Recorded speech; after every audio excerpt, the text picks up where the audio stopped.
আমাদের জীবনে এমন এমন জায়গা থেকে রিজিক আসবে, নিয়ামত আসবে, আমরা পেতে থাকবো আর ভাবতে থাকবো, কল্পনা করতে থাকবো, আর আল্লাহর কুদরত অনুভব করে সুবহানাল্লাহ বলতে থাকবো। সুবহানাল্লাহ। আমাদের রবের কাছে অসম্ভব বলে কোনো শব্দ, একটু জোরে বলেন, শেষ ভালো যার সব ভালো তার।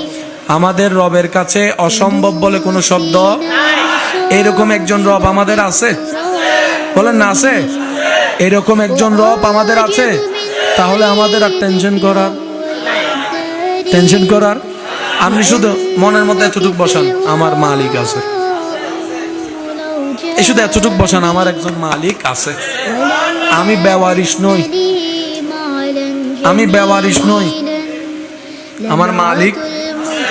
যেদিন এই শব্দটা মুখ থেকে বলতে বলতে একদিন হৃদয় থেকে চলে আসবে আমার মালিক আছে, সেদিন আপনার মালিক বলবে, বান্দা আমি আছি আজকে থেকে তোর সাথে। ওই ইন্নাল্লাহা মাস সাবিরিন, হাজার কষ্ট পাওয়ার মধ্যে যখন বলবেন আমার মালিক আছে, আমার মালিক দেখবে, আমার